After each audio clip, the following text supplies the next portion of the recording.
डॉली जी मुंबई से।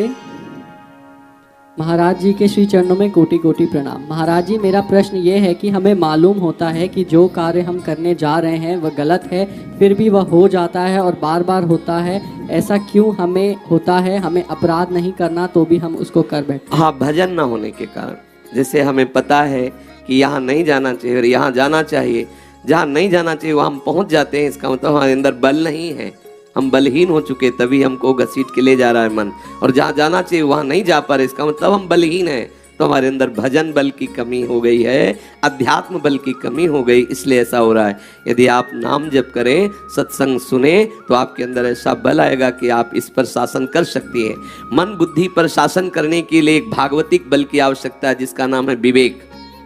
विवेक ही इस पर शासन करता है, मन बुद्धि पर, और शासन करके उसे भगवदाकार बनाता है। विवेक सत्संग से मिलता है, विवेक पुष्ट होता है भजन से।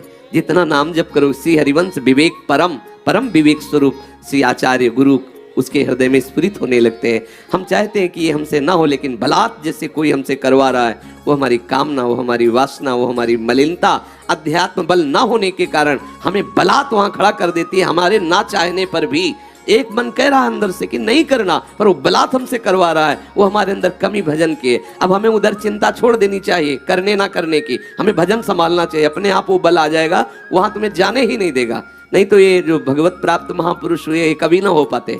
निश्चित समझो, भजन बल बहुत बड़ा भजन बल होता है। श्री हरिवंश नाम बल हो अपने मन भाई सबको। नाम बल कितना बड़ा बल है। माया के बस होने की तो बात जाने दो, मायापति अधीन हो गया। सुमिर पवन सुत पावन नामो, अपने बस करी राखे रामो। इसलिए नाम जप करो, सत्संग सुनो और चेष्टा करो जलन सहने की। जहां मन ले जा रहा है, यदि गलत है, आप रुकोगी तो जलाएगा। हम जलन न सहने के कारण भागने लगते हैं, लेकिन नहीं, हमें सहना है।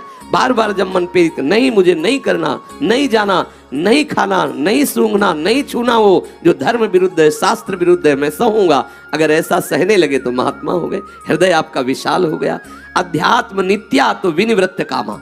यदि अध्यात्म का बल नहीं है तो आप कामनाओं से बच नहीं सकते, कामनाएं आपको परास्त कर देंगी। और अध्यात्म बल है तो आप कामनाओं को परास्त कर देंगे। इसलिए अध्यात्म बल, भगवान नाम जप और शास्त्रों का स्वाध्याय, सत्संग श्रवण, इससे विवेक प्रकट होता है। विवेक से अध्यात्म बल युक्त होकर उस समस्त निषेध जनित कामनाओं का त्याग करके भगवदानंद की तरफ बढ़ता है।